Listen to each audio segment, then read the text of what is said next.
And you could tell she kind of was, and make me sleep with half pint, which is what ended up happening. And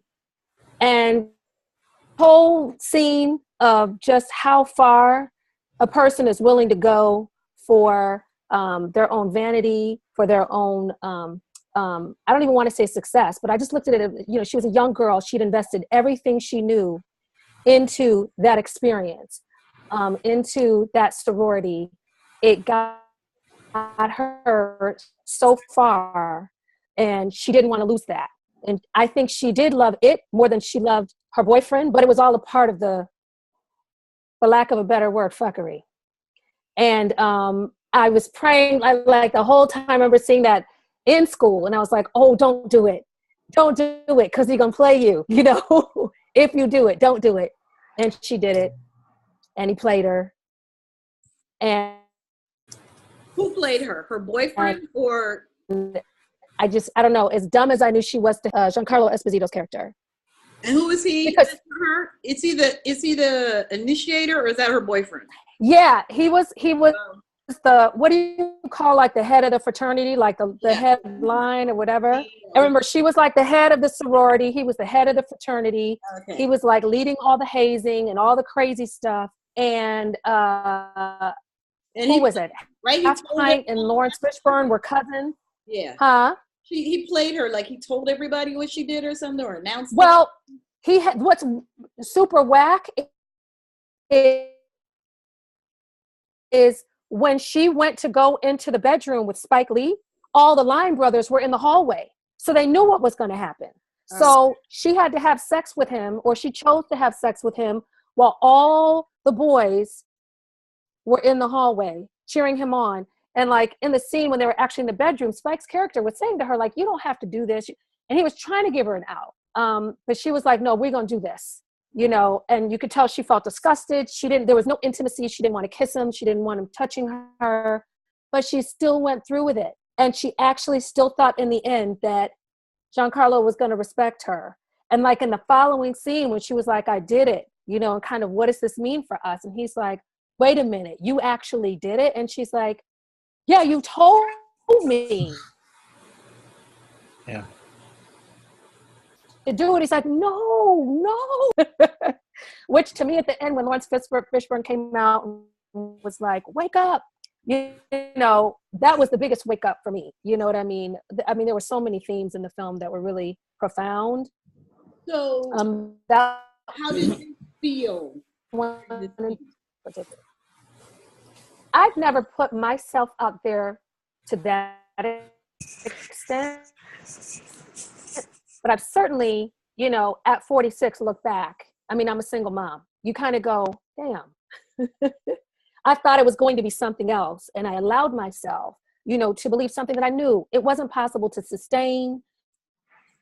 It wasn't, the foundation wasn't strong enough, but somehow you still took that leap, you know, for the wrong reasons. Why?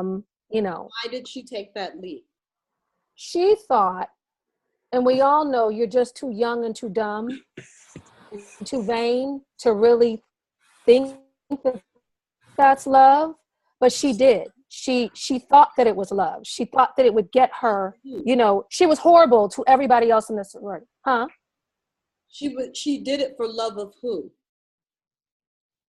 That's what I'm saying. I think she thought that she did it for love, for her boyfriend, for the love of the sorority, but it was really all her ego. She could not risk losing that spot. She could not risk, after all the hell she put, remember it was the jigaboos and the good and bad, she couldn't risk that she'd been a horrendous bitch this whole time to have to be humble to get knocked off that block.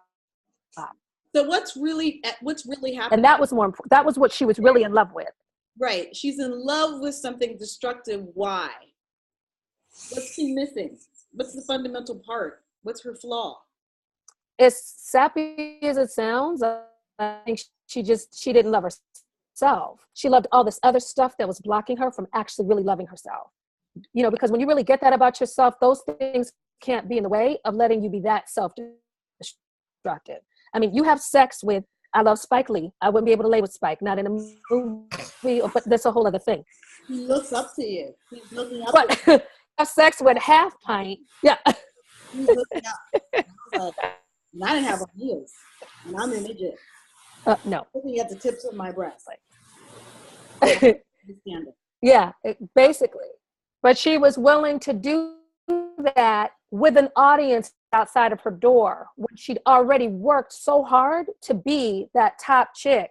Like, why would you risk all? I'd rather be told, well, since you didn't do it, you're no longer like the lead of the sorority, than to ever have it flipped into being a hoe. I want to complicate this because there's something at play here in that whole society. It's about keeping up with the Joneses, about who you're married to, who you pledged to, and Spike was sort of fantasizing a little bit when he made that scene.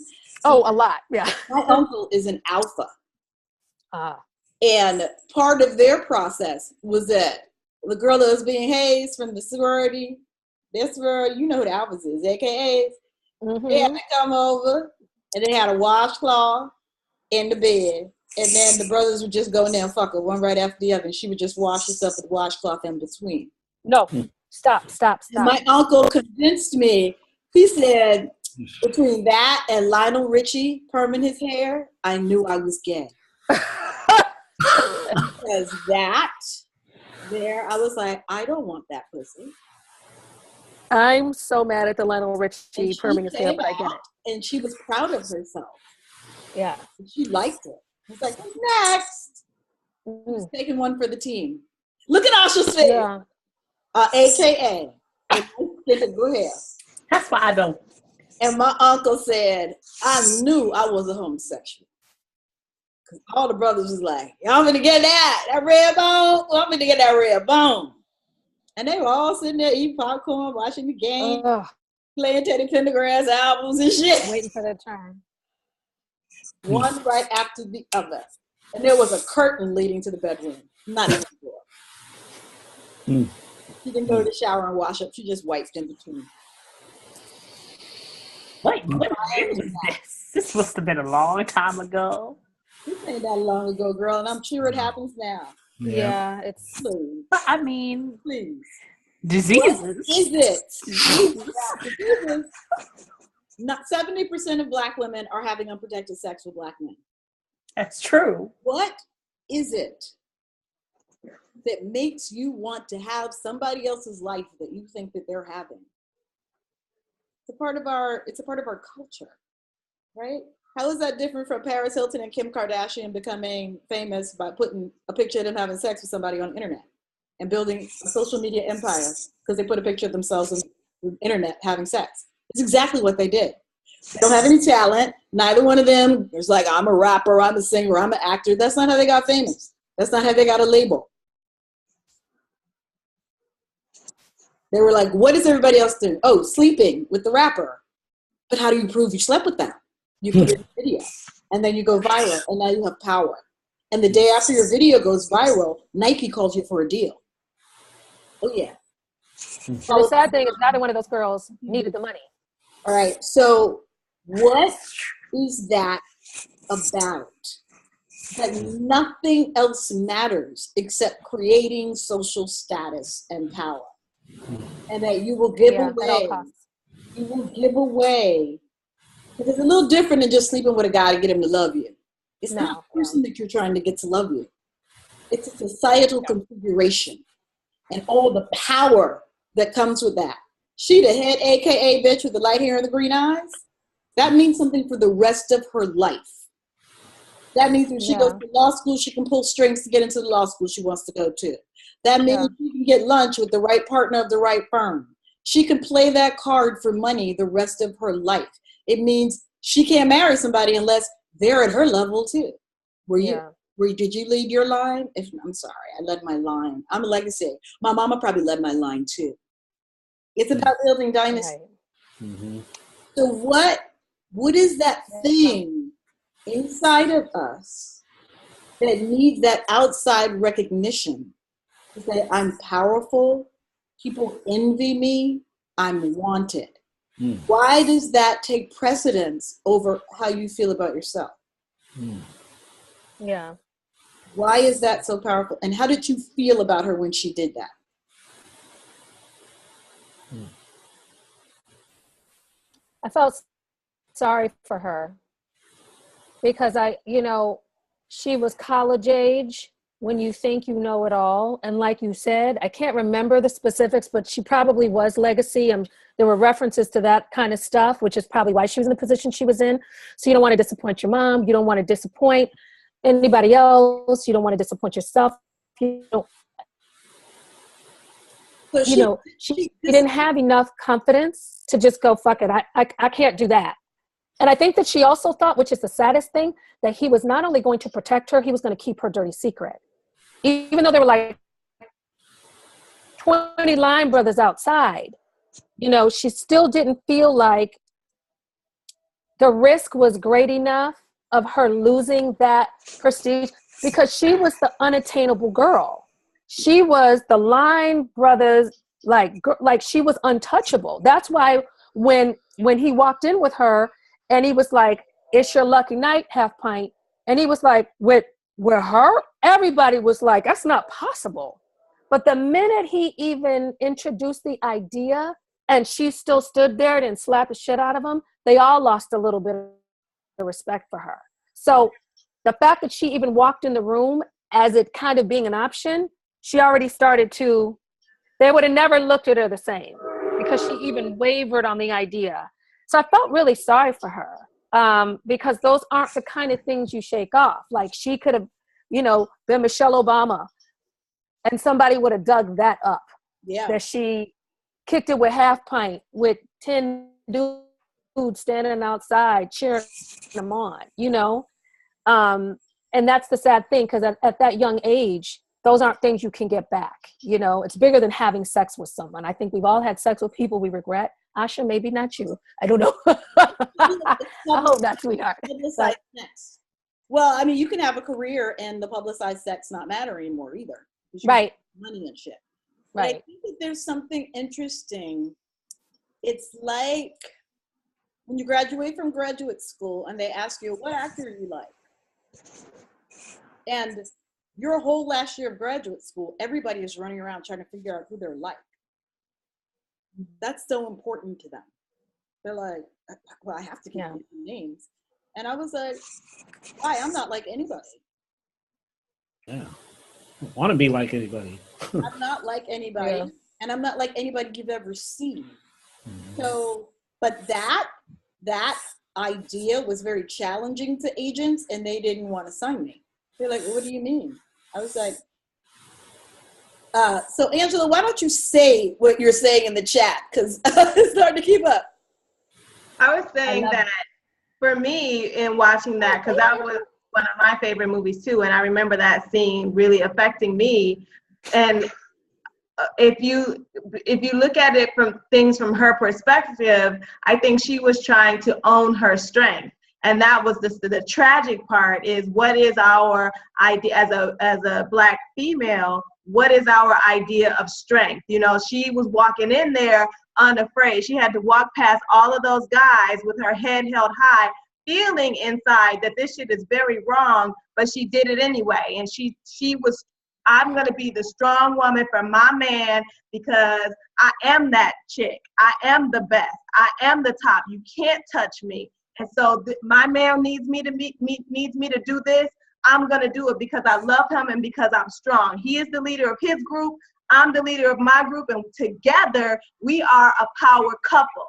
And so I will put all of that on the line to show him just how strong I am, that I will go to the ends of the earth. I will fuck this dude who is disgusting, and I'm gonna fuck him, and I'm gonna fuck him good because I'm that bitch. And then when he rejected her at the end of all of that, it is only then that she fell because she stood on top of everything that she knew was wrong because she was trying to be strong for her man. And that to me was the tragic, the tragedy. Again, her power, her worth comes from something outside of herself. Yeah. The other example I'm going to give you is when I interned at the Children's Defense Fund under Marion Wright Edelman, and I was going to be an activist. She's like, I want you to read Angela Davis's biography, Elaine Brown's biography, Asaka's biography. And then I want you to talk to me about what they have in common. They all went down for the movement. They all fucked Huey and everybody else in the same house for the movement. Ain't nobody writing a goddamn book about them. They cleaned up the house, and after they fucked all the brothers, Huey might have gotten it too, though. the brothers then brought in their white girlfriends. Some of them were, what's the girl from Mod Squad? They were movie stars, and they took her out. Oh, yeah. And then Quincy married her. They had a kid with her. So this idea, and I said to Mrs. Edelman, I was like, why the fuck did you make me read that? It was totally fucking depressing. So Angela Davis dealt with it by like, just like not having any man or dating white men. And she's like, that's how I'm going to deal with that shit. Because I'm not getting my power there, and I'm going to be run over, and I have to devalue myself, and I can't be like, whatever. Why does my power come from me being Black? Why does my power come from me, Black womanhood? Why does my power come from feminism? Why? And Mrs. Edelman said to me, why do you think? And she's like, why do you want to be an activist? She was trying to get me to say I was an artist. And at the time I was like, no, I'm going to go to law school or get my PhD in American culture and be a professor. And she said, oh, okay. You're going to be like Amira and Cornell. I was like, yeah. She's like, are they changing the paradigm? I was like, did this bitch just call out Amira Baraka and Cornell West? Did she just do that? Whoops. Like, yeah, because Amir Baraka, oh, that's right, he left his white wife in the projects with his Black children. Okay. And Cornell West cheated on his African wife and got his white TA pregnant with his baby, and his African wife packed her bags and went. He's like, so paying attention to the structure that's supposed to honor you is where you get your value from. That's Black dynasty. That's where you're getting your, that's what it looked like in the 70s. That's what it looks like now. You got to marry Bill Cosby and be quiet, even though he's fucking everybody else. Yeah. You got to audition for Bill Cosby, and if he's inappropriate, you can't say anything about it. Yeah, like, that's where your power comes from. And she's like, why? She's like, it's the same reason why you can't say to me you're an artist. I was like, I'm a Black girl from the projects. I can't be an artist. She's like, is that all it is? And I was like, I hate this bitch. 2 years later, I was like, I don't know how to be this because I don't have a model for what I'm supposed to be. The only models I have are these. Oh, Pearl Primus, Zora Neale Hurston. All the models that I have of powerful, independent people that I feel akin to essentially weren't completely powerful. They depended on other people. I did not have a model. Well, I'm not Maya. I'm not Angela Bassett playing those roles. I'm not, so I don't exist if I don't have an example of what I'm supposed to be. So I'm going to put together this identification and this definition of who I am based on the images that I see around me. Well, guess what? All the images you see around you were created in reaction to marriage, Western society, the civil rights movement, the labor movement. None of them came from you. And what Mrs. Edelman said to me, she's like, that was fine during the civil rights movement. We had a big old battle. She's like, but we fought the big fucking battle so y'all could all go to school and take trips to Europe and Africa and write a new description. And you ain't. You're still doing the old shit. He's like, what is that? Dorothy Height ain't left the church yet. Why is there no new Black organization? Why could I not point to a new age Zora Neale Hurston, actor, writer, artist, actor? Why could I not create another model? She's like, when it's a person's own job to figure out who they're going to be, and it has nothing to do with where they've come from or what's around them, and you're creating a new model, that means you have to go within. And everything around you is the imaginary world that has nothing to do with you. And that's very difficult. And most people don't do it. Or when you do, they're like, you're a visionary. Instead of, no, I'm just following my voice. So yes, it's a gender thing, but it's something that we all do. right? Beyonce didn't go and create a new powerful. People are like, she's the most powerful woman. That's like, no, she's like, okay, so girl groups with no talent who are very pretty. That's the way to get power. Okay, how did Berry Gordy do it? Oh, he made them look whiter. So he got the ones that look more white, dumped the ones that real talent. Okay, that's the American model for marketing. So Beyonce's mama dyed all their hair, made them look white, and was like, work on the paradigm that already exists and build power on that. Don't worry about making nothing new. Wow. So you're Black Barbie. You're not making anything new. Because making something new is a big risk. Making something new means you could fall and tumble. Look at people before you who made something new. Lauryn Hill made something new, and that shit didn't work. All the men dumped her with all these kids, and she had a nervous breakdown. But she was trying to work against what existed. She ain't straightening her hair, she's too dark, she ain't joining no institutions, she's not playing the game that's been set in front of her. So when you don't have another example, you choose what's been handed to you. That's what's sad. That's what's sad. And then you're like 55 years old before you're like, oh, I thought I was supposed to get married and live in the suburbs and raise a good black child. And actually that would have made me fucking crazy, and it's not at all what I wanted to do. But you spend half of your life trying to do that because that's what everybody else is doing. What is it to create who you are and feel valuable that you have to go outside first instead of inside? What is that? I want you to start looking at some other movies and get deeper about what is that. Because it's a recurring chord in so many things. If you look at all the masterpiece theater films, all those people were trying to fit into the time in which they were born. And the ones that weren't always die at the end. The maid who's like, I'm going to go to secretary school in the 19th century, who fails. They try to step out of what's been handed to them. Sure, Black women have their own thing, right? Because Black women always got their power by being married, essentially. But what about the whole bunch of Black women who were in the movement who weren't married? Well, they didn't really go down in history, and they were working class and poor. All the middle class Black women, Ella Baker was a lesbian who got married so she could run the NAACP. Let's tell it. Septima Clark did get married. Fannie Lou killed that nigga.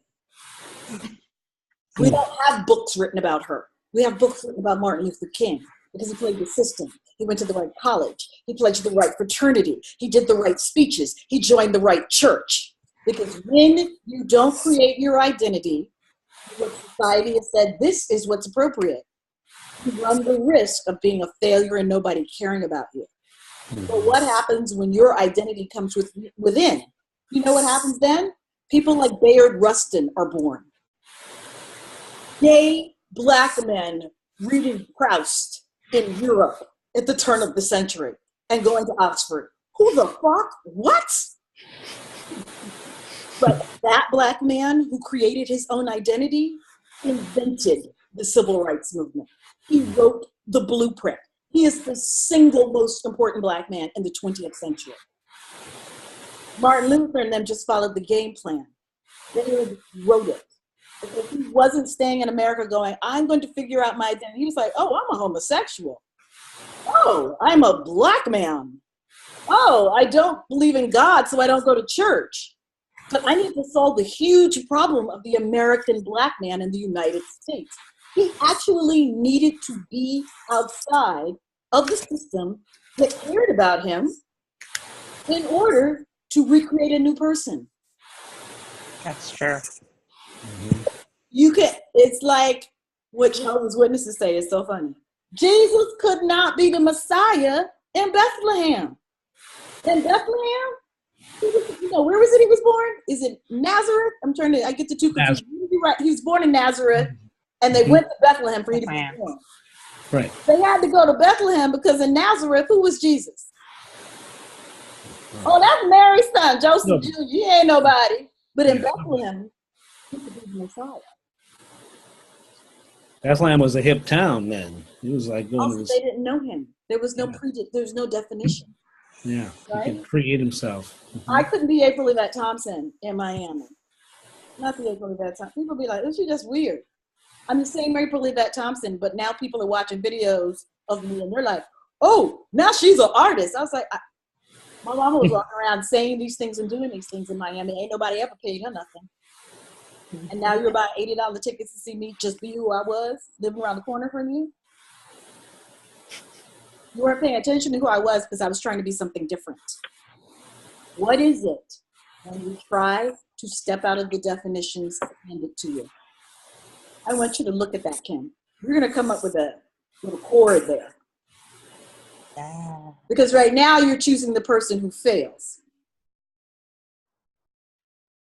I want you to pick somebody who doesn't. Interesting. Okay. And that's not going to be easy to find that person because they tend to be obscure and you have to search for them. This is the time. There was nobody that was a Black woman producer with radical politics. It was also an actress playing powerful. Even today, I cannot look at somebody's career in this business and say, that's what I want to do. I don't give a shit about what they're doing. I was like, this isn't going to change the world. It's not a new way of looking at things. What would it look like if you were to write down a definition of Kim Hill that had nothing to do with the outside world as you see it? That ability to reinvent as you go along and to invent something you have never seen. Those are the closing words that Mrs. Edelman left with me after I begged her to write me a letter of recommendation for law school. She was like, you are an artist and you're going to be something else. I challenge you to do that. How can I do something I've never seen? It's what I said to her the day after my graduation when I was on the train to Washington, D.C. Wow. I interned for her for 4 years. I was like, you're the head of CDF. You ran SCLC. You took vice president to the Mississippi Delta. You were in Freedom Summer. If you write me a letter of recommendation, it'll change my entire career. She's like, yeah, and you could be something we already got. Yeah. It's like, I need something else. I need to be able to pick up the phone like you heard me today, answer the phone, and if it Whoopi Goldberg say, you gonna make me some fried grits? Okay, I'm getting on the train and I'm gonna testify for you. In 10 minutes, Whoopi Goldberg could do on Capitol Hill talking to Congress what I've been trying to do for 25 years. Why is that? Because she is different. Black people hate her because she's Black and nappy and don't give a fuck. And that's exactly why she has so much power. And there is no one like her. And they're calling her Tar Baby in Ebony magazine. Crazy. She was, now everybody's grinning and trying to blah, blah, blah, blah. But she was a pariah to the Black community. She ain't follow the rules. She ain't get a Black man. She ain't straighten that hair. She ain't put on no lip gloss. She ain't watch her weight. She didn't do anything that was the rule. She looked like a Bob Marley throwaway. A homeless person. And that's how she'd show up, in Birkenstocks. She was incredibly powerful. And I was there that day. She called the Children's Defense Fund. And I was there that day. She went to Congress. She got a bill passed in 10 minutes. The bill that Marian Wright Edelman had been working on her entire life. And she said, I would like you to choose the path not taken and make something new. You have something to say that has not been said. I don't need you to be my soror. I need you to be something else. I don't need you to be Elaine Brown. I don't need you to be a Sata. I don't need you to be any of that. None of that is helping us. I need you to create a think tank that thinks differently. I want you, but I was like, I don't know how to make something I've never seen. To figure it out. Take bits and pieces from people and figure it out and write it down as you redefine yourself. Write it down. Each new definition, write it down. Oh, wow, I really liked that Indian woman in that film.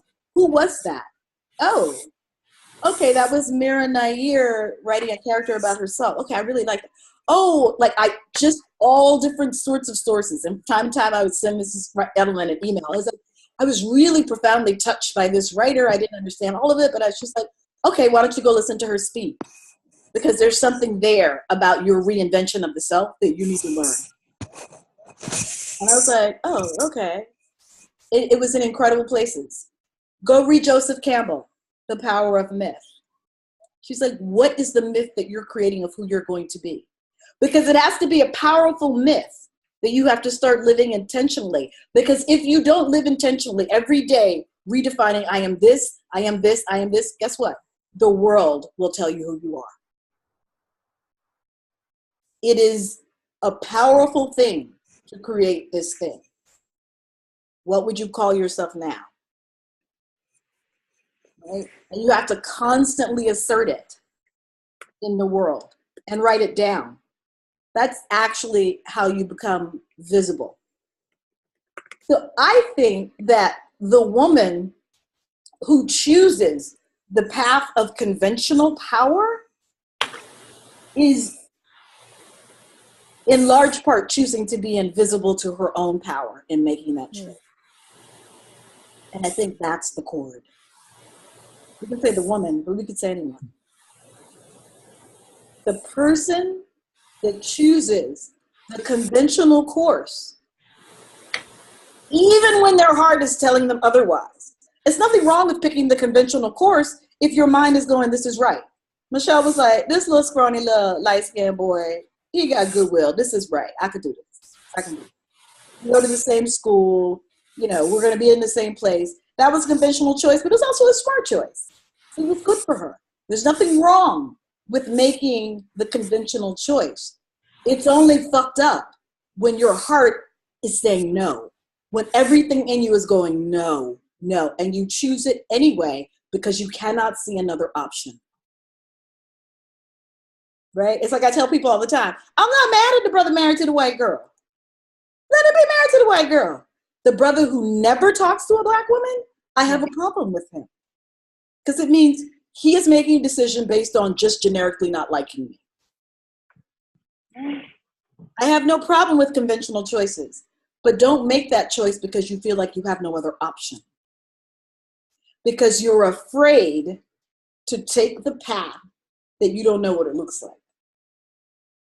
That's the chord. Start looking for some women who took the path that she didn't know what it looked like. She didn't know, and she went for it. She didn't know. She was real different. Monique is one of my archetypal, when I started doing this chords exercise, Monique and Whoopi were who I looked at a lot because I felt kindred to them. And Maggie Smith. Clean your room and close the door now. Because those are all people who were different in their time. They were all quirky and weird. You know, you can actually look at a Johnny Depp or a Leonardo DiCaprio. I was going to say, yeah. They're very outside the box of what the world says they should be. So is Brad Pitt. He was supposed to be Robert Redford. Brad Pitt was saying, I'm kind of a character actor. Yeah. And an activist and a hippie. And his greatest success and power and money came because he chose not to be Robert Redford. He chose not to be the blonde-haired, blue-eyed guy that takes these parts. Who would Denzel be if he chose to be a character actor instead of the leading man? We have no idea. I bet you there'd be a whole lot more interesting roles. Because I have to tell you, A Soldier Story, that work that he's doing, he plays the bad guy, is breathtaking. Oh, it's complicated, but you know, he's like, there ain't never been no black lead man. I got to be the next Sidney Poitier. So that's what he chose. Even though he could do something else. Sidney Poitier could only do what Sidney Poitier does. And that's fine. Denzel could do something else. He could. He chose not to. What is it to make yourself into something you've never seen before and imagine it being successful? That's the chord. That's a really important chord. And I have to say, in all the years that I've taught this class, nobody's ever come across that. I've had several Indian women clients, always South Indian, because South Indians are considered black. who always chose characters who were mute. And they brought in like 6 mute characters. I was like, you do realize that all of your characters are mute, right? They're like, Sybil was mute. You chose all of the characters that Sybil had that spoke, and you didn't identify with them. The Sybil herself had no voice. You chose her. You chose the piano. You chose all these women with no voice. Silent. And they're like, that's how I feel as a South Indian. I was like, wow. But they didn't recognize it. 2 women that I've coached in particular, who just were like, oh. And they're like, and then one day I was like, because I'm Black? Yeah. But they don't have a word for it in their culture. Again, so if you don't have a word for the thing that you are, do you actually exist? Black is not an identity in India. They have a caste system, right? Just like the word gay does not exist in most African countries, in most Arab countries. There literally, in Arab countries, there is no word for the word homosexual. They have to use the English word. It does not exist in their language. It doesn't exist in Hindi either. How do you exist if there's no word for you? And in India, there's a whole caste system of Black people. There's no word for them other than their caste. And caste is untouchable. Untouchable is by and unto itself. You don't exist. You can't look at an untouchable. You can't touch them. You can't hire them. You can't come within 10 feet of them. Look at that cord. Making yourself visible. And not with the trappings that have been handed to you. Because the trappings that we've been handed, we don't run any of them. So when the marketplace doesn't need them anymore, we won't exist anymore. That's the problem with choosing the structures that exist. Okay, that's all I got to say. Did I fill your brain with enough shit? My head's like gonna pop off. Can I just say one more thing, and thank you for that. The minute I knew, I always was like a dancer and very athletic as a kid, but the minute I knew I wanted to act was when I saw Whoopi Goldberg's One Woman Show. I remember my mom letting me see that. Ooh, you just sent chills up my arm. And I remember thinking to myself, there's little Black girls that don't love themselves. Like it was an epiphany. There's little Black girls that want, to wear a shirt on their head and run around, but she morphed into so many different characters so effortlessly. And it was before, I remember the first class I took with you, you were like, y'all need to study Richard Pryor. But my first Richard Pryor was Whoopi Goldberg, and that's what she did. No one had done anything like that, and she created a one-woman show to show that, which is a huge aspiration and something that I fear like the most. I could run down the street naked, and I should not ever do that and have less fear than that. So I'm not sure where to look, but I will figure it out. We'll start. I feel like who are recreating. That's what she did. Do you see where I'm like? Okay, y'all keep getting up and walk away from class. If we were in person, y'all wouldn't be getting up and walking away from class. So get in class. Get your glass of water and sit your ass down. Okay. Look at me. You heard me. I'm here. I have eat cereal. Now, if you was at my house, would you be eating cereal? Yeah, probably. And the banana. I'm starving. And I'm sorry, the only reason I'm doing it is my sitter's not here, so Bambino's in the room, and I just got to keep dinner moving, but I'm present. Y'all Black. Sorry. This is what I mean by I got a kid, sorry. On nigglets. Just sorry. That's all right. They hug you, be yelling and shit, and the kids be running in. You remember from the on-camera class? Like, why do I have all these mamas and shit eating soup, rolling their damn hair, laying in the bed, hollering at the baby, and telling their brother to be shut up in the other room? And I'm like, why is this going on during class? Because I live with my mama. And the white girl was like, is it okay to say that? You know what I'm talking about. And I'm trying to get up out of here. That's why I'm taking this class. I'll get my job. I can get up out of here. Shut up. Come here. And the baby coming in like this is a rap album. And the baby's making testimony in the middle of class. You missed that class, Darius. Where her little baby, her little girl came on and said, hello, and I think I'm on it. And she was like, be quiet. Say hello. Okay, go on back in the room. I was like, how is that okay? If I were a white teacher, would you do that? Hell no. Tyrone, be quiet. Lakeisha, go back to your room right now. It's bedtime. I'm sorry. That's what would be happening. Because I'm black, y'all eating soup, cereal, chicken wings, cereal. I forgot. You're like one of those bohemian Negroes. She's like, I wouldn't be eating chicken. I'd be eating like fruit or fresh fruit.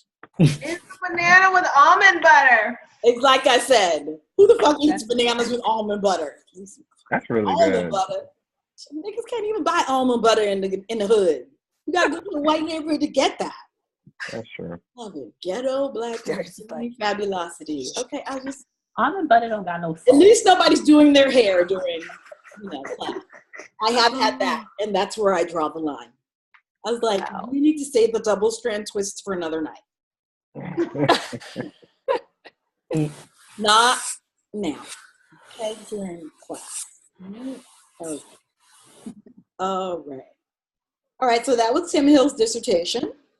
Mm-hmm. Thank Your you. chords are always something that you are struggling with and can't quite see. That's why you choose the things. Yeah. So keep exploring that path. Okay. All my chords are. And I end up, I explore it in my writing as well. But it'll fuck you up if you're not aware of it, right? Like I had a major chord, which is why my play Good Bird Alley, which Angela did, was not working. Because the thing that the character was dealing with, I hadn't figured out yet. Oh. And I was like, everybody's like, she's not resonating. She's the lead. I was like, I know, that's fucked up, right? They're like, but all the supporting characters are vividly drawn and textured and complicated, but the lead ain't. And I was like, and they're like, the lead is you. Why is she not fleshed out? And I was like the public going, it's because I'm not fleshed out. Get the fuck out. You know what it is to say that? Like in a meeting with a theater director and dramaturg? I haven't figured that out for myself. How can I write? So as an actor, you have to have figured out those places. At least know that's what you're struggling with. Otherwise, you won't be able to play the character. You won't have a way in. But you're like, I feel something for them, but I don't know how to get at that. Or you can play at it and just be okay. Or be very grand. Yeah. Which is an actor trick. And every actor has their trick. That's the next assignment I'm going to have you guys start looking at. Actors and tricks. People have their tricks. It's like they can phone in a performance with that trick. It's their trick. Doesn't require any depth. Doesn't require they go places that are scary. They're just phoning in a trick. And they do the same trick over and over and over again because they're afraid to go anyplace else. Because they might not be as good. They might not be on the mark. But Stephen McKinley Henderson always said to me, he was like, I thought you was crazy when I met you. Then I saw you act. And I was like, she's crazy. She's showing people her business. Oh, that's what it is. Okay. He said, try and get it true. Don't try and get it right. He's like, I saw you do Medea. I done seen Medea 1,000 times. I ain't never seen your Medea. She was cussing. Even though she was cussing, we see lots of cussing Medeas on the street. I've never seen your Medea. He's like, I saw when you grew up and what your parents were like. He's like, I saw that. Most people don't go there. It was raw and it was ugly. I was like, well, that was the only way I knew how to get into her. Otherwise, I was just going to be very classical and very grand, which is what most people are. They just go grand, or they go very black woman, strong black woman. Strong black woman is a stereotype, FYI. What kind of strong black woman? What makes you uniquely strong? Maya Angelou was a strong black woman. Maya Angelou and Ruby Dee were functioning alcoholics. And everybody helped them be functioning alcoholics and never got them help. A strong black woman. I said, nobody ever got them help. Wow. When Anthony Chisholm came back, I'm about to tell people business. When Anthony, I'm gonna start recording shit. When Anthony, this is a type, go deeper. Go deeper. We've yet to be reflected deeply on film. We've yet to be complicated enough for my money. It hasn't happened yet. Can you give me your closest example? Of a woman? Yeah. Just as a frame of reference, like your closest example of almost hitting the mark.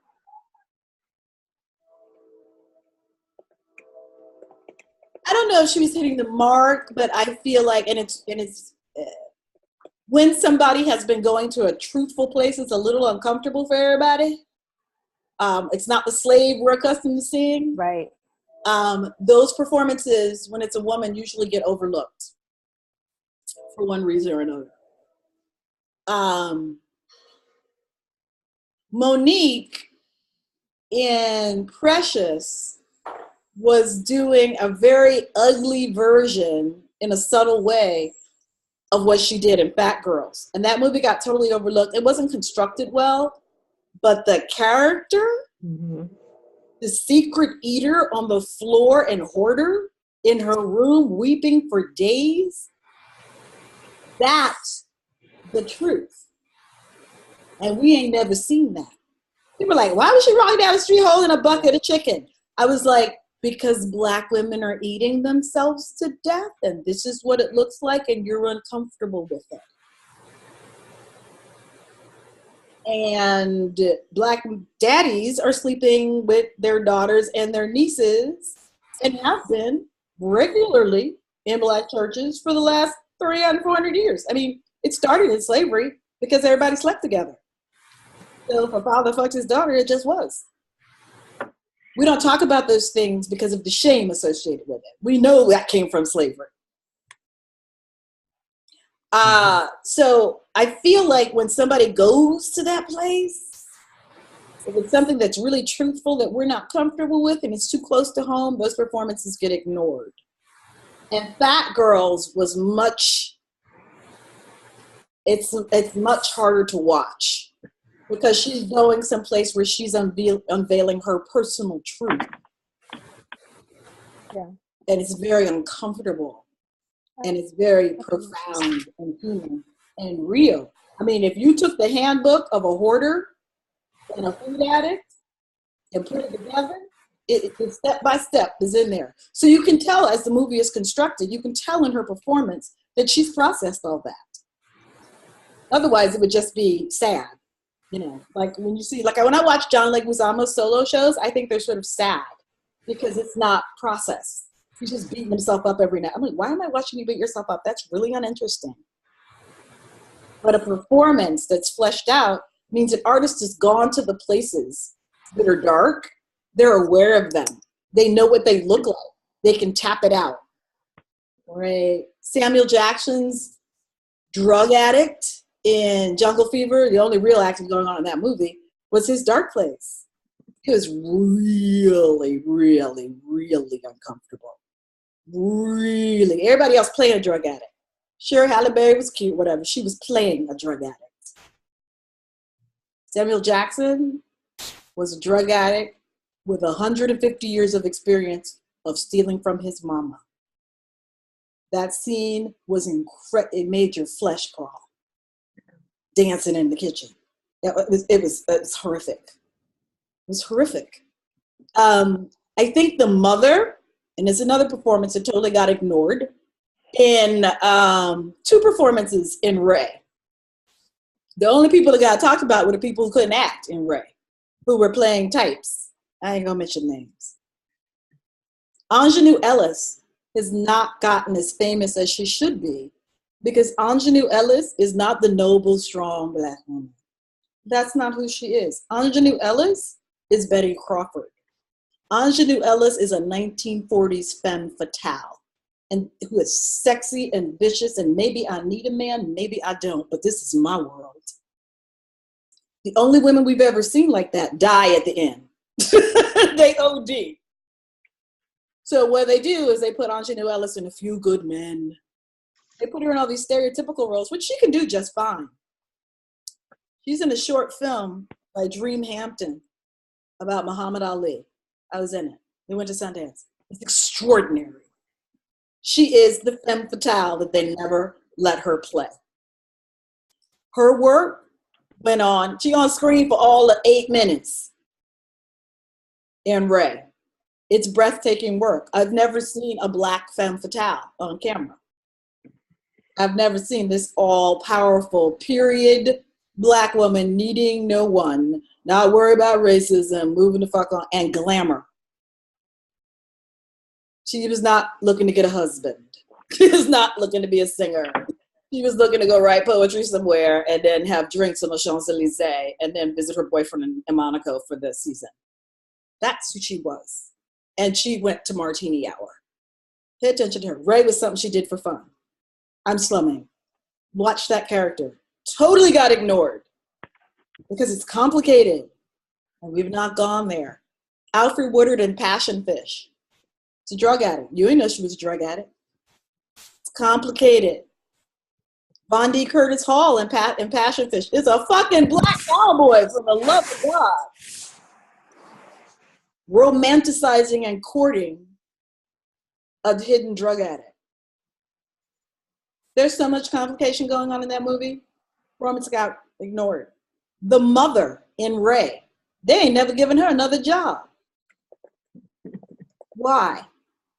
Because she's the poor sharecropper living in a house with newspapers on the ceiling, It's roaches crawling around, and she created happiness, light, and joy. Pay attention to a cricket. I was like, how is that different from what the fucking karate teachers are teaching the little white kids in the movies? And they have huge careers. Oh, I'm sorry. Because a Black woman who's a sharecropper is supposed to be sad and look ugly and teaching a child to be Black and stop worried about being hung. She was a sharecropper and she was light and love. Very complicated role. We ain't seen her since. Because there is nothing written for her. Nothing. She's like, Black people in Mississippi Delta aren't necessarily sad waiting to get hung. Right? That scene where she is showing her child how to survive, blind, and to see light and color is extraordinary. I've never seen a Black woman full of that much light. And the last time I saw a Black woman filled with that much light was my mother when she wasn't depressed when I was 8. Love and light, right? Like, and I recreated that character in my solo show. All the reviewers ignored it because we're not accustomed to seeing that. So like, Mia Farrow made a whole career out of playing that. But when a Black woman plays it, it gets ignored because that's not the type. Alfre Woodard in American Quilt. Speaking fucking French. Okay, being the fabulous French auntie coming to visit the white people and she godmother of the little white child. And then she gonna get back on the Concorde and go back to Paris. That role was patently ignored. Ignored. Look for people who are reinventing. Alfre been doing some reinventing. 12 Years a Slave, she's the only person not playing the stereotype. She's playing actually somebody real. He felt real. People are like, that didn't exist. I was like, of course it did. There were Black people who owned slaves. Of course there were Black women living as a husband and wife to a rich plantation owner. How do you think Black people ended up owning slaves? How do you think we got all these light-skinned Black people look like Garland? It was a bunch of them. About 20, 30 of them. Right in Miami alone. I know, you look like my grandfather, Garland. I do. And he was like, I'm a black man. And I was like 6. I was like, you sure? He also never acknowledged us because I was brown. Like, oh, but you're black. You lead a black church. Yes, but I'm of a different class. We haven't seen that black man on camera either. It's very complicated. Right? I mean, and the person who did play him, who's passing, was a white actor. It was Anthony Hopkins in The Human Stain. When you get a black actor to play that. It's called what? The Human Stain? The Human Stain. And Anthony Hopkins' work in that movie is extraordinary. It would have to be to play a black man passing for white. And what he does is he just doesn't go to blackness. He just goes to what would it be like to give up my identity. The entire movie, he just doesn't operate like a privileged white man. It's a very nuanced performance. Basically, he had to get rid of what it is to be a privileged white British guy. Watch him in the kitchen scene with Nicole Kidman, who don't know what the fuck to do because she can't act. Well, she used to know how to act, but then her face got frozen, and then she became more interested in being a Hollywood starlet and stopped acting. And he is wiping up the floor with her in that scene. This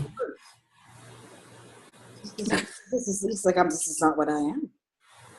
That's what I am.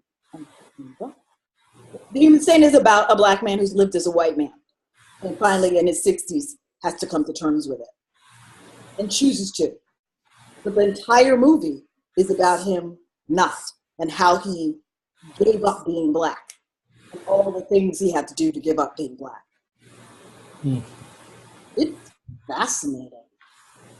But it's hard to play something that you've never seen without going into the deep, complicated places. So I said, oh, that was really hard. Well, I would say that I watch a lot of obscure shit. And I pay attention to obscure, nuanced performances. Even if I'm going to a big Hollywood thing, like The Secret Life of Bees, big Hollywood movie. Sophie Okonedo is the only one that was doing anything profound in that movie. Everybody else was just saying lines. And Sophie Okonedo's performance is the one performance ignored in all the reviews. It's ignored. It's ignored. The whole reason I went to see the movie is because I read the book, and that character, the woman who's putting secrets and dreams in her stone wall to keep herself alive, was the most fascinating character I've ever read. I was like, who gonna play this? Oh, I hope they don't have some silly black woman mumbling and acting crazy. Because it would have been really easy to just make a stupid choice and have her play crazy. Everybody knows how to act crazy. Sophie Okonedo in the kitchen scene. It's one continuous shot. It's in other words, she did that scene in one take. The whole scene. Even into the transition where she needed to move to the other side of the room and they would have to like reset. The director just kept rolling. He was like, this shit here is perfect. She is creating the world of the South. She's creating the time. Watch that scene in the kitchen. God love Alicia Keys and, the singers and Queen. But you can see on their faces that they're standing there going, I don't even know what she's doing. They're not even in it. What she's doing is so extraordinary. Watch that scene. It's just, usually in movies, it's a moment because it's a forgettable character that's the complicated one, generally. Vicky Cristina Barcelona, the last Woody Allen movie I saw. Javier Bardem and, why can't I call her name now? He's married to her now. It'll come to me. Those performances didn't even get an Oscar nod. Nobody even mentioned it. Amazing work. Vicky Cristina Barcelona. You should watch it. Penelope Cruz. Yes. Penelope Cruz. Okay, so what's interesting here is that it's a exercise that I got in acting school from my acting teacher. who said to me, if you can watch a foreign film with the volume turned down and you know what's happening, it means that the acting is happening at a very profound level. He's like, and she had us watch Bridges of Madison County without sound, and a bunch of Pedro Almodovar movies. All About My Mother, Talk to Her, Volver, which is my all-time favorite movie. Turn off the subtitles. If you don't speak Spanish. What is it, Volver? Volver. Did you say Volver? Yes, Volver. Volver. I've been meaning to watch that. If you watch it, just watch it in Spanish. You'll know what's going on. It's kind of extraordinary.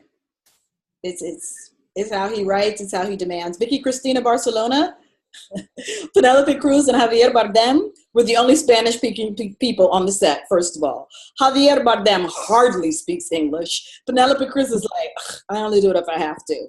All of their scenes, they just spoke in Spanish, and they made it up as they went along. And they had never met each other.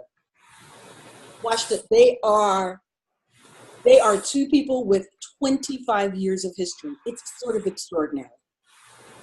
That performance completely got ignored because we couldn't put it into a stereotype. Javier Bardem in Eat, Pray, Love. Yeah. That performance was completely ignored. It was stunning. That man doesn't speak English. He doesn't speak English. You wouldn't know that from that performance. He speaks very little English. When he's being interviewed, he's very rehearsed. Because in Spanish, his mind is like this.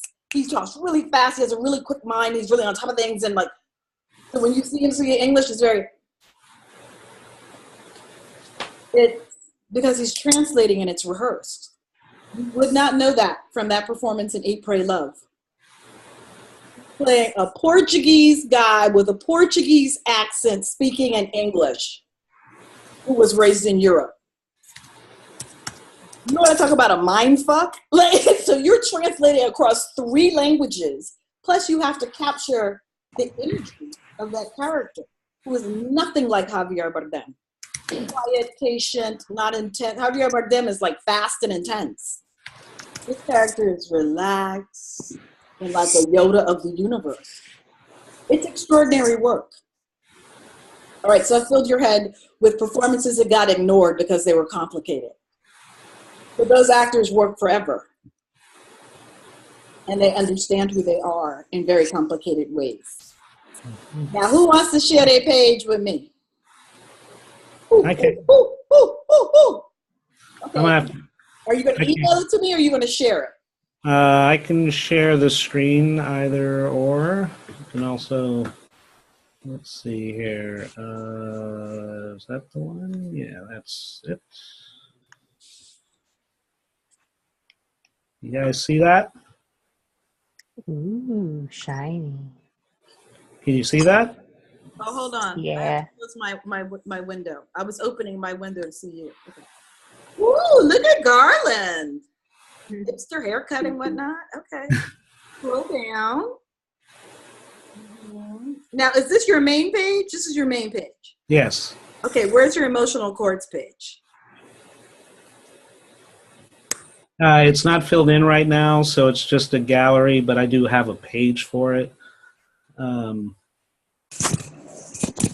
did it in Wix.com also, not Weebly, because I have an account, and Wix it lets me do a lot more.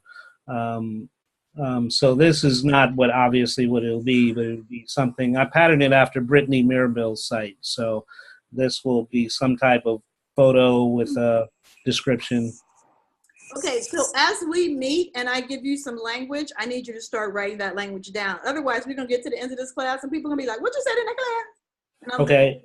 Yeah, well, I have your, the description that you read. You're going to ignore my brilliance.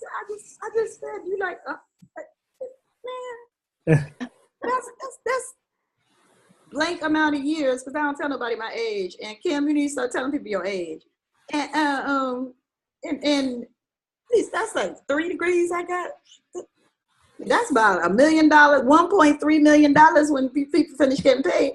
That's $1.3 million worth of information I done gave you. You better start taking notes. Because I'm not repeating it. I got it right here. Just to be clear. Unless you're gonna be like Angela and then like just like take the class and then buy some coaching sessions and do the whole exercise over again and then listen to our recording, do the exercises over again and like do a dissertation. And then make me repeat myself. But even in that, I'm like, you know what, Angela, I'm not repeating this again.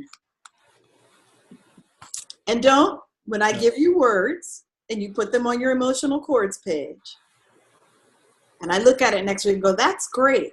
If we come back 2 weeks later and you now have 6 paragraphs there, I'm gonna kick your ass. Well, because this occurred to me, and I was like, No.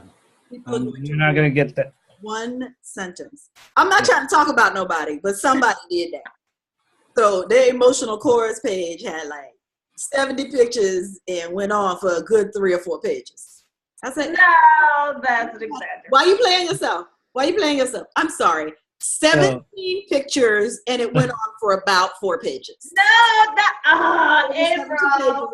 There were 17 photos on it. You want me to go through Yes, photos? but that was not going to be the final product.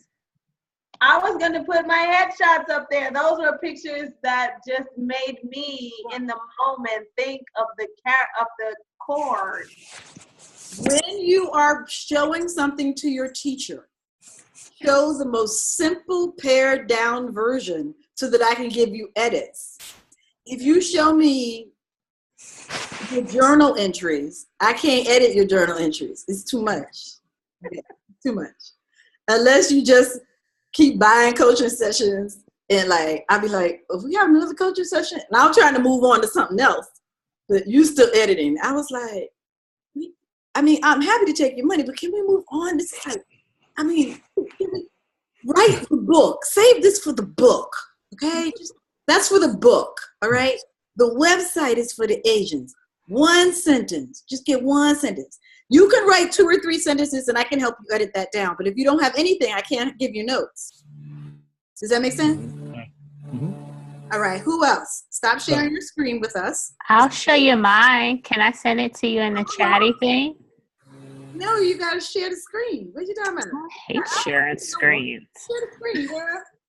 Fine. Now y'all know y'all got to share the screen. It's going to be done. Darius, you got a screen to share? Yeah. Can you see my screen? You have to click share screen. Where's okay? Okay, I can do this. My cat is like, why are you hollering and making noises? I was like, because they're not listening. Can you see it now? Good. Okay, Good. so this is my emotional type screen. Okay. You can see it? This is nice and clean. I would like you to pick, Oops. you could get rid of the word chord. Okay. And then the lost soul, just make that larger Okay. so that it's clearer. And you don't need character reference. Okay. Just put the name of the I would say put the actor and the name of the show. Okay, yeah. And put it in italics so that we know, oh, we've moved to examples.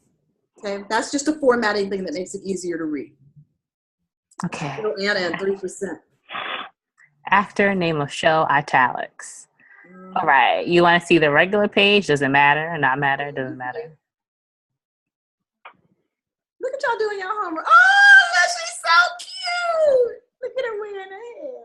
That's Oh. cute. Asha Augustina. Oh, shit. Is this your stage name? Oh, well, Augustine is my middle name. So, but you're just going to use your first name and your last name as your stage name? Yeah. Asha Augustina. That's so fun. Thank you. I put my resume. It's all cute and short. Pretentious. And I was like, oh, fuck you, bitch. Like, everybody in there was like, what's your last name? What's your last name? Why she got just one name? But Asha Augustina sounds like I know it. Finnish, Dutch, Dutch. and I speak Spanish. But from that's what Asha Augustina does. Okay. Not this thing that's from the United States. All right, great. So I want you to find some pictures that you feel Mm-hmm. express each chord, and then I want you to add 1 picture. Next age course. Just one. It can be, for now, until you have headshots, it can be a snapshot. That's fine. But just one. So the page is formatted so that as you get new photos, you can then just click out that space and put that in. Do I have to put a photo of myself? Can it be a snapshot of something that represents? You, Asha Augustina. Okay. So now I'm going to say that because that's like Angela Lewis, television and film star. Asha Moore is no longer Asha Moore. She's Asha Augustina. I think I have to get a different voice for that, for Asha Augustina. Let me think about it. Okay. Maybe it needs a Spanish accent. Yeah, probably. It's my mom's name. Asha Augustina. Yeah. Asha Augustina. Now get some Black American people say that. They'd be like, what? Asha who? Asha what? Ain't your name Asha? Asha Augustina. You just gotta introduce yourself that way. True. You get away with it in Miami. You watch the news. And today, in U.S. news, we're gonna look at the war in Colombia.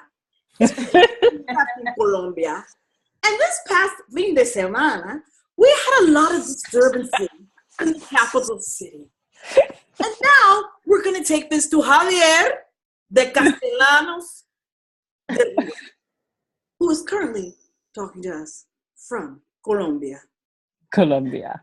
That's how the entire news goes. I was like, so every word that was Spanish. And sometimes they'll say, Los Angeles had great weather today. We're like, Anotata. you don't even notice Yeah, I'm going to anotata. it. Okay, Ausha Augustina.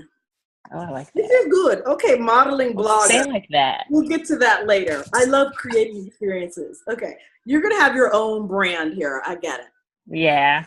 Got it. Like, what's her name? Dakota Blue is her name. The blogger who started blogging and then she got a show written. It was kind of crazy. It's kind of crazy. It's Dakota, and it's just her tag I name. can't see. She founded the 7 Faces of. Speaking of people who recreated themselves, you should actually take a look at her work. Her name is, why do I never remember people's name? I'm gonna tell you, 7 Faces of Tara was created by a blogger who started blogging in the voice of this woman, and HBO was like, that would be a television series. Can you write a television series? This bitch has an entire writing career. Is making $25,000 a minute. Right. United Faces of Tara. Has anybody ever seen that show? What is it called? United Faces of Tara. Is that with Heard of did it. that show end? Yeah, but you can still collect. Tony Collette. Yeah. I love that show and it ended and I'm upset. I'm still upset. Yeah, it was complicated. I love that show so much. It was like my favorite thing, and my mom wouldn't let me watch it because I was young. You should research her. I'll tell you the writer's name. There's also a white chick who is reinventing herself. That's true. But I watched her old stuff when she was considered heavy set, and she didn't get cast and stuff. Isn't she like British or something like that? Australian. There you go. But I'm not talking about her. I'm talking about the writer who has Gotcha. reinvented herself into film. Diablo Cody. Diablo Cody. Yes, she did write that. She's amazing. She started blogging. She's like, nobody's gonna pay attention to me auditioning in LA. I'm gonna write down the characters and I'm gonna start a blog, and the blog went viral. What happened to Diablo Cody? She's writing Juno and a bunch of other shit getting Oscar nominations. Really? I didn't know she Hello. wrote. Hi, Moira. Hi. Yep. I'm sorry. I'm running a little bit. Okay, so, did he really plan something for after class? Okay, all right. Okay, all right. We're gonna let that fantasy go on. Okay, Diablo Cody, the other woman who wrote the OA that's on Netflix right now. Oh yeah. Blonde white chick. She's like a super like white version of Angela Davis. She's like studies German philosophy or some shit and Nietzsche and like is a brainiac, but she looks like the blonde white girl next door. And that's all they were sending her out for. She's like, I'm gonna write some post-apocalyptic screenplays and produce them. So she doesn't play that. All the shit that she acts in, she has written and produced with her director. And I saw. really avant-garde. The East is one of them. By Garland. The East is one of them. The OA that's on HBO. I remember shows. It's hard for me to remember people's names, but sort of brilliant. And she's a blonde white girl who should be like Barbie. And she's like, not so much. And so she kind of writes parts where she's like a psychotic angel come back from another dimension. All right. Foretelling the future and references to Nietzsche. I mean, if you Google her on Wikipedia, you'll be like, okay, so all this totally makes sense that she's this person because this bitch is off the deep end. Britt Marlin. Yeah. She writes She's awesome. her own shit. And it's always, yeah. And she's fascinating. She's fascinating. And it's worked. All right. Who want to show me their site, Darius? Lord. Let me figure out how to share this page. It's at the bottom of the screen. There's a green button. It has an arrow and it has a box. It's just share screen, and then you click it, and then click it again. Can y'all see it? All right. Yes.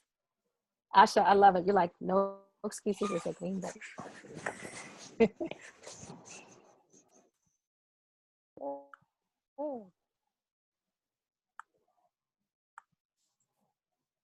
He's fancy.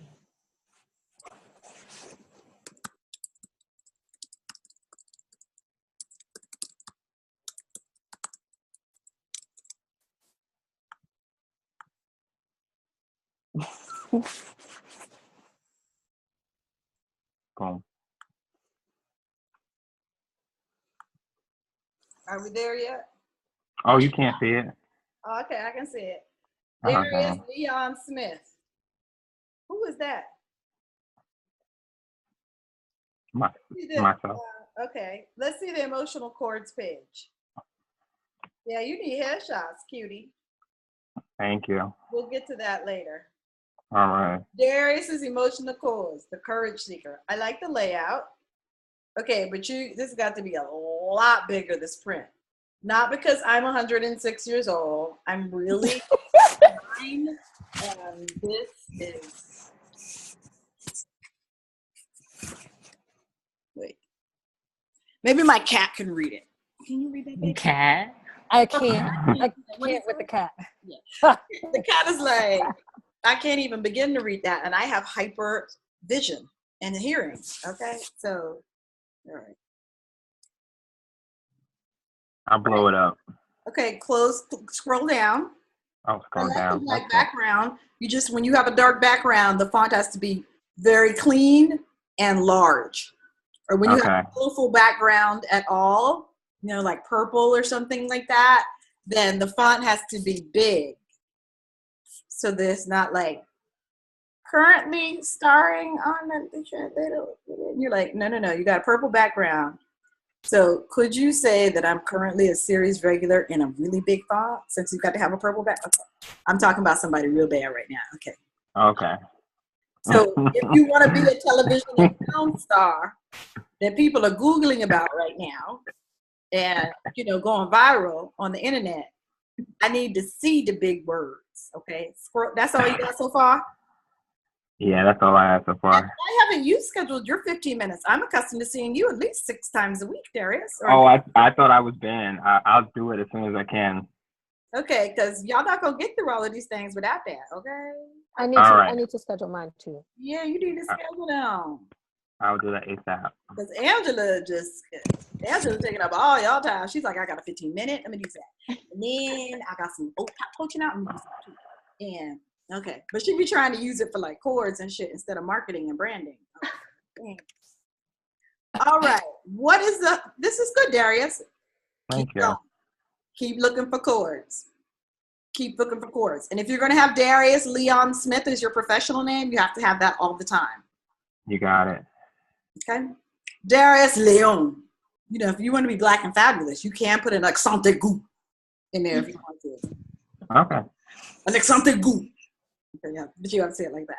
When people like write it wrong and shit, because Cubans are like that. If you write their name and there's no like the enya over the N or the accent in the wrong place, they're like, I'm sorry, that's not how you spell my name. Like, oh, it's not. It's D-A. Enya. I-L. Okay? Forgot the Enya. Okay? De La Cruz. The day is capitalized because it's a different word. The La, the L is capitalized. Cruz. And I need an accent aigu after the Z because it's Catalan. Yeah, they get very particular. Okay? That's true. Brittany Okay. Mirabile, one of my clients. It's Brittany Mirabile. And I was like, ain't you mixed? And she was like, you so black. I was like, no, it's not because I'm trying to get in your business about your good hair. I'm like, we could sell that. So put an accent aigu on the end of your name so people say it right. She was like, really? I was like, yeah, sometimes you do. I was like, Mirabelle is what I'm looking at right now. But it's Mirabile. You need an accent aigu. And she looked at me, she thought I was really pretentious. I was like, but when you become a movie star, people need to fucking say your name right. So you do need an accent aigu. Where can I get an accent aigu? Which one is that one? Her last name is actually Italian. Her father's Italian. So it's not Mirabelle, it's Mirabile. M-I-R-A. I need an accent aigu. You Where don't can I need an find accent aigu unless you really deserve an accent aigu. I need not an accent aigu. I need a something. Foreign names that could get pronounced wrong. Like I have a Haitian client named Colin, but her name on paper spelled looks like Colleen. I was like, we need some French. You need an accent aigu. Girl. He was like, I could put one of them. I was like, accent aigu. I was like, I remember that. But you want people to say Colin, not Colleen, because black people gonna say that. Colleen, did you come in for your audition? Okay. And this white girl walking. But it's Colin. Oh shit. It's a fabulous name. Ain't nobody gonna know you black. You can get called in for a lot of shit. Colin. You got French on your resume? Use that shit. Play some French motherfuckers. Get that part. Just say French girl. You don't say nothing else, right? Go on there and do that. So Leon, let's figure out what you're gonna be. She's like, how can I get you already Aisha Augustina? Okay, you already got the Portuguese. But they be pronouncing it all messed up. The first and the middle name is all jacked up. Asha. Or you could do this little thing that people do is put a phonetic spelling behind it. Asha. I want some accent. Augustina. Good luck getting people to say Augustina. I have a client named August. Ain't nobody ever saying his name properly. August. They ain't never saying it. I was like, sorry, brother. You're just going to be a month. He's like, be out. A month. August goes in for a lot of shit that August don't go in for. I was like, I know, dog, but what I'm saying, you won't be August. That's what niggas gonna say. Unless you change how you spell it or something. And he's like, but everybody in my family calls me August. I was like, that ain't happening. You always. Sorry. That's true. It's weird. He started using his middle name so that he'd be perceived differently in the industry. If he lived in Miami, people will call him August. But I got a Haitian uncle, and ain't nobody black in my family even made an attempt to say his name properly. I was like, why y'all be calling him August? I was like, it's August. And he was like, thank you, niece. And I was like, yeah, they're just niggas. And he was like, oh. Don't use that word. I was like, they're just niggas. They ain't gonna take time to say your name right. Damn, Garland, when he got all corporate and shit on us, he must have a date. Mm-hmm. Go get yours, Garland. I can't hear you. You're muted, Garland.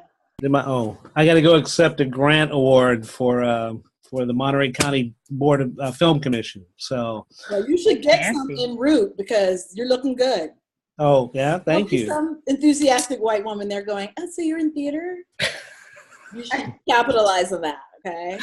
Oh my God. Oh, and you're gonna love this. And then I'm gonna go do my poetry slam, host my poetry slam and open mic. I'm sorry, did you say something? Yeah. I said I'm gonna. Yeah. I can't hear you. You're breaking up. Yeah. I'm breaking up. Okay. Sorry, breaking up. Look at ignorant people snapping. Okay. Just tell a motherfucking story with a beginning, middle, and an end in a conflict, okay? That's what I tell him every week. And I say, April. My teacher is a bitch. My teacher is a bitch. Let me tell you how she's a bitch. She's a bitch. She's a bitch. So I tell him, tell a story. Tell a story. That's what I tell him every week. That's right. But anyway, thank you. I hate to run, but I gotta go. Bye, y'all. See y'all next week. Bye. All right, Garland. I give people who do poetry slams a hard time. My best friend started in poetry. And I was like, if you were still a slam poet, we wouldn't be friends. She's like, you would be my fucking friend. And I would fucking write a poem about you calling me white girl and trying to feed me chicken. And I was like, and I would fuck you up. Basically. And call you a fake white girl. And be like, where's your dreadlock Negro? And she'd be like, that's why I stopped doing slam poetry. I didn't want to be that white girl. I was like, okay, that's good. Next victim. Angela, do you have updates to show us on your page? Not since yesterday, no. Would you like to share your page with the rest of the class? Sure. Of course. Let me see. Watch, it's gonna be like Herb Ritz photography. Oh, one shot, though. You need that one shot. You know the one I'm talking about. Yeah, you know the one I'm talking about. You need to put that on the emotional types page. No. Yes. Yes. Come on, Angela, bring it on. on. Huh? That's a direct order. What? To put that on what page? That turquoise photo, one of them needs to be on your emotional type page. You shouldn't have that shit out in the universe unless you're making it work for you. And naked works. All right? Okay. So move it to one of them chords. I expect to see that done next class. Oh my God. No lip. No lip. Okay, so Angela and I have worked on her emotional types page, and I gave her 4 chords that were about, 2 sentences each. And this is what Angela did. This is what not to do. Look, emotional chords. Who am I really? Ain't nobody illuminate. And then look at this. This is a fucking dissertation. Look at all the examples. 3 examples. The name of the actor, not the character, and the movie. Okay.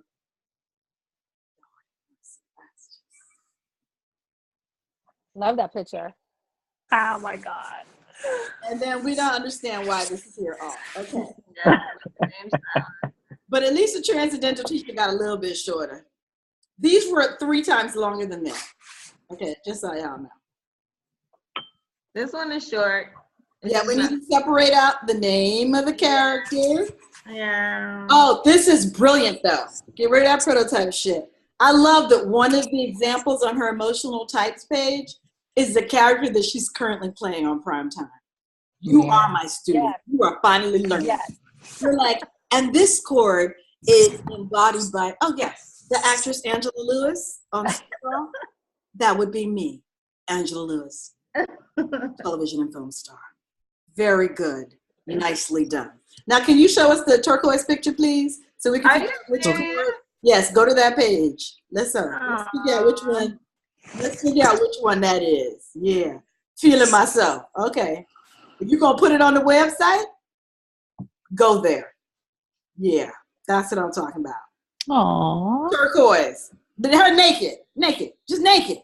All right, for the bottom Naked. snatched. Okay. Very Yeah. snatched. Naked. Oh, I also like this shot. I mean, when you can use professional shots for the chords, it's better. Like this shot with you on the bars. Mhm. I like it.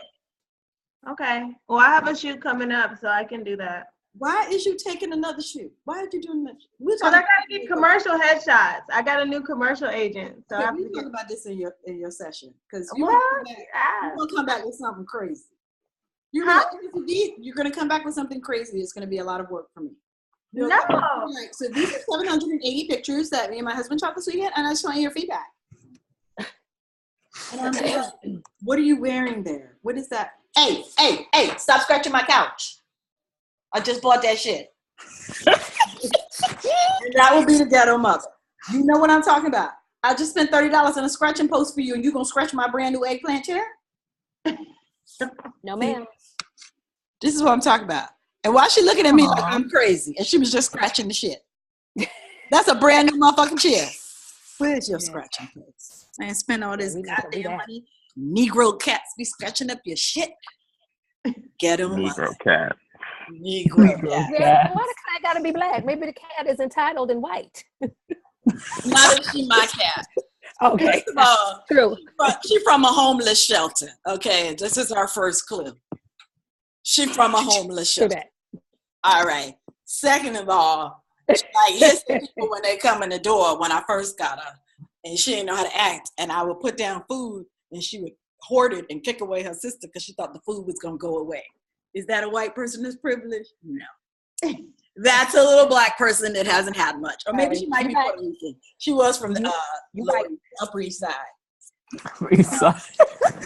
You know, where the keepers are. In East Harlem, in other words. She black. And then she had attitude. And I was like, so listen, it's just a nice person coming in to visit us. And she was like, just like a black person, after a few months of getting good organic food and shit, she's like, sorry, is this meow mix? What is this? I was like, ain't that like mix, ain't it? Oh, I can't drink Moet no more. I only drink Cristal because, you know, I really like the taste. Yeah, she's a black cat.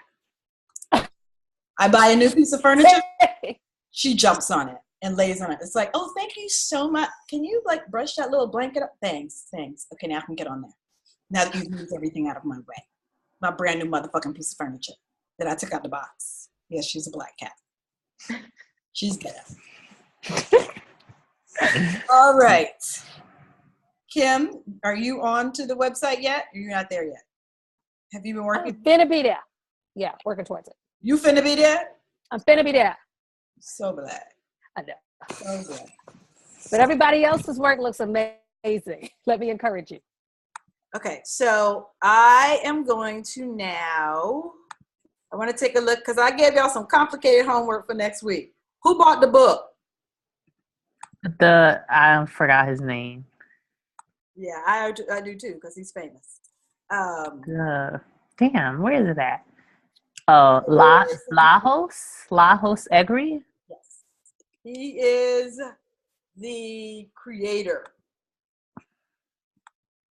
of these ideas. But something that I want to add is I would like you guys to get a copy of Joseph Campbell's The Power of Myth. Mm-hmm. And I would like you to read it. And I would like you to begin thinking about what your hero's journey is. And you won't get a good sense of this until you've like fleshed out a couple of more chords. But I'm telling you, if you read The Power of Myth, it will explode your brain.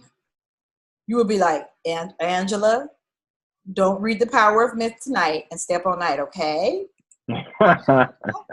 Don't cancel your date this weekend and read The Power of Myth and then take journal notes all weekend, right? Just read a little bit at a time.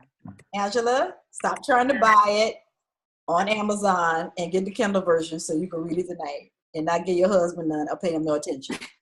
Okay? You be like, what you doing? You be like, what you doing? Like, I left some bananas and almond butter up there for you that.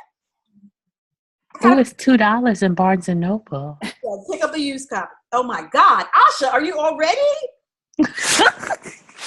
Well, I wrote it down when you said it earlier, so it was in my Google.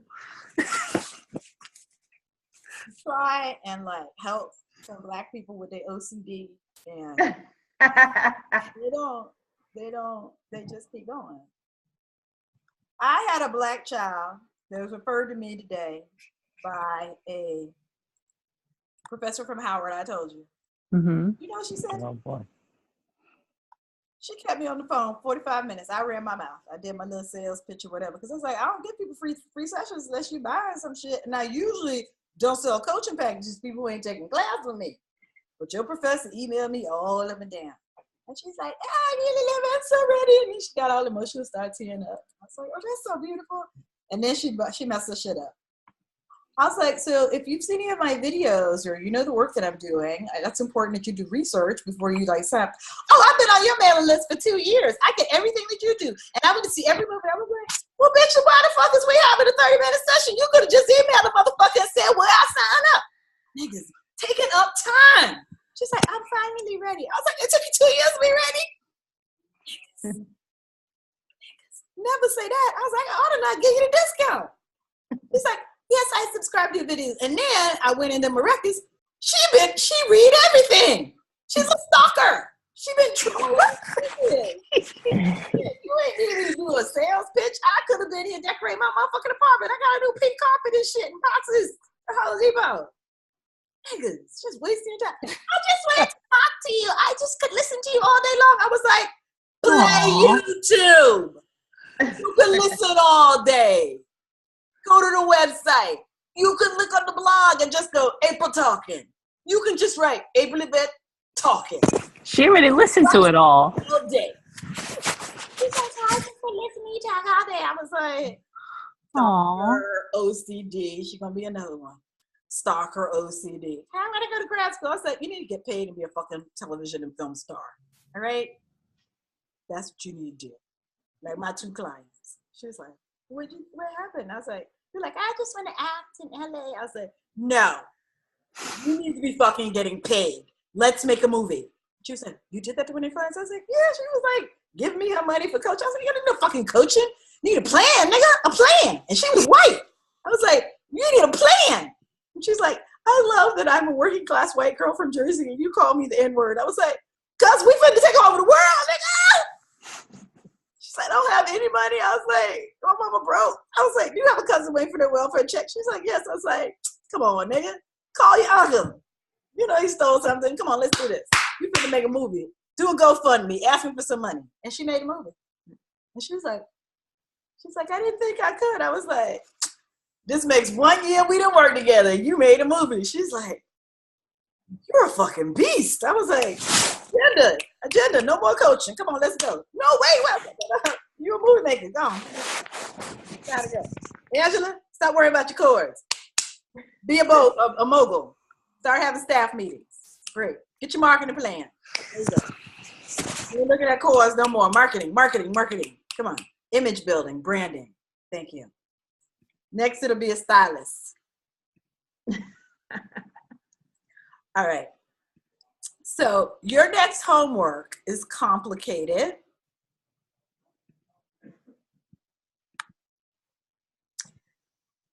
I would like, and I'm adding to it, you to pick up The Power of Myth, read it, and then I would like you to do one of 2 things. You can write down what your hero's journey is. If it's easier for you to talk through it, you can put yourself on tape with your phone talking about what your hero's journey is. And then share that tape recording in next week's class.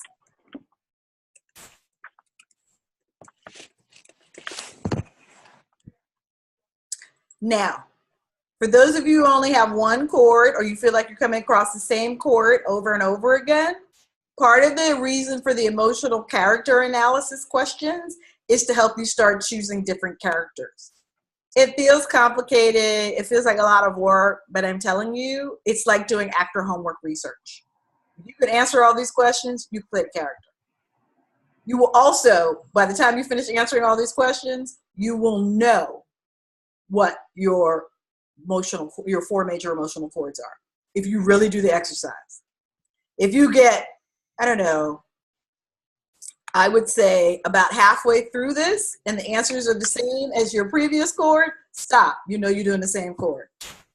All right, so this exercise is how we break it down. If you want to read Egree's book, you can, but I just took the part that's the most important to an actor. It will get at all 4 of your chords. And as you write the hero's journey, it should cover all 4 of your chords in a life cycle. So my first, read the hero's journey and it will suss it out a little bit more for you. But that's what I would like next week's class to be about. And you should leave next week's class after doing that exercise with at least 2 more chords or a repetition. No, you won't get 2 more chords, Angela. It would just be a repetition of your current chords. But by going through the hero's journey, it will help you get language to express this to your team. So that's next week's homework. Got it? So Yeah. definitely reading. You keep breaking up. Power of Myth, but also the other book, or is the other book is kind of bonus? Huh? The other book is really complicated and like a dissertation, like Angela writes. You don't actually need it. I've given you all the questions. If you're interested down the road in reading it, you can. But Joseph Campbell's, I think, is more accessible. Okay.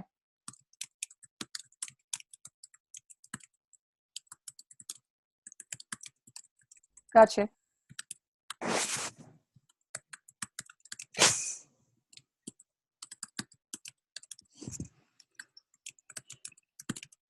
And we'll watch it in next week's class. Questions?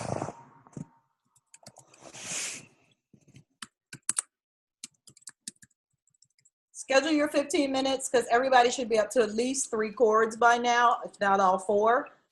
So if you're not, your 15 minutes is super important. Only one 15-minute session per week.